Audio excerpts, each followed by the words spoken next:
Wel, helo, siwmai, croeso I swyddfa hacio yma yng Nghaerdydd. Dyn ni yma I drafod pwnc sydd wedi bod yn y newyddion yr wythnos hon, gan ddilyn sylwadau gan Arfon Jones, Comisiynydd Heddlu Gogledd Cymru, yn dweud y dyle cannabis gael I gyfreithloni ar gyfer pwrpasau meddygol. Mae da fi ddau fachgen yma I drafod hyn heddi, felly na I ddechrau gyda ti, Llion. Beth wyt ti'n meddwl am hyn?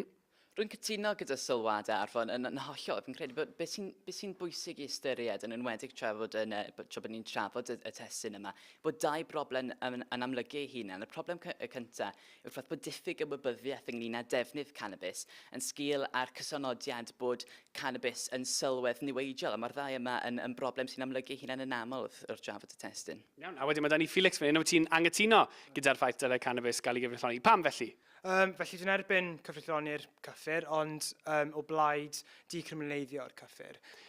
Felly beth wyt ti'n gweud I hynny te, Llion? Dicriminaleiddio neu cyfreithloni cannabis? Cyfreithloni yn bendant, beth fi'n credu sy'n allweddol I ystyried yw'r ffaith bod nifer o fuddion economaidd yn deillio o cyfreithloni cannabis wrth ystyried, a hefyd buddion meddygol wrth ystyried bod cyfreithloni cannabis yn sicrhau bod modd rheoleiddio I ddefnydd, felly dyn ni'n medru lleihau'r cyfaint sy'n cael ei dreulio gan cwsmeriaid yn ogystal â'r ffaith bod nifer o gyfleoedd economaidd yn cael ei godi gan ddefnydd cannabis wrth ystyried. Mae'r sefydliad gwladol ar ymchwil economaidd yn dweud bod 900 miliwn o dderbynadau llywodraethol yn gallu cael ei greu fel canlyniad uniongyrchol o cyfreithloni cannabis. Beth yw'r peth sy'n poeni ti fwyaf os byddai hyn yn digwydd?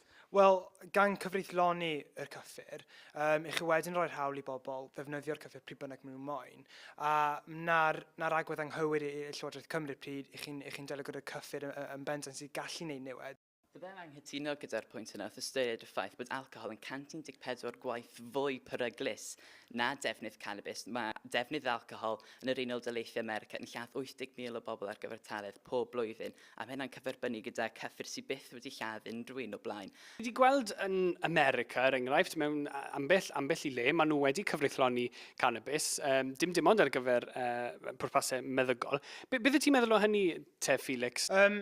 Dwi'n cytuno a dwi'n cefnogi'r ffaith bod mae America wedi penderfynu cyfreithloni'r cyffur, ond mae rhaid edrych ar y sefyllfa.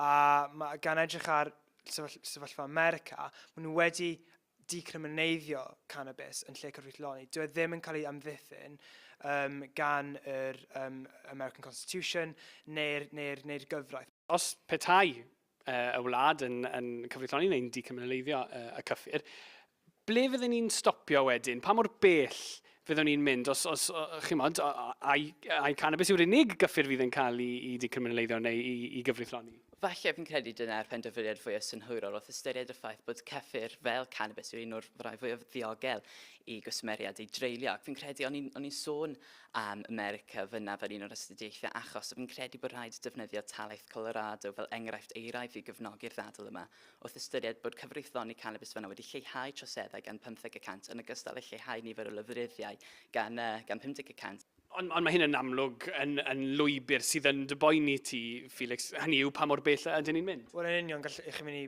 penderfynu cyfreithloni heroin neu LSD, magic mushrooms, y pethau sy'n mwy ddifrifol allan ar y marced.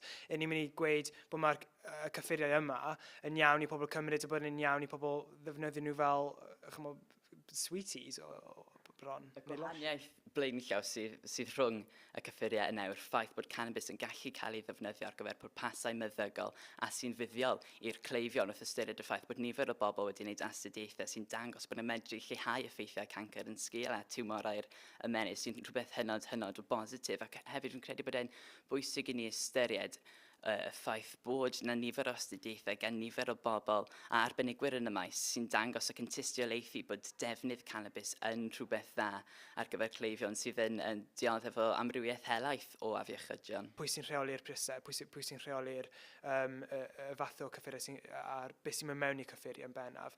Achos mae fe wedyn yn dod yn sefyllfa hynod o cymleth ac hynod o beryglus. Os mae pobl yn gweld, allai prynu cannabis, well, gatcha, beth sy'n gen yn y cwpwrdd, ac allai roi hwnnw I roi fi cic gyda ffrindiau.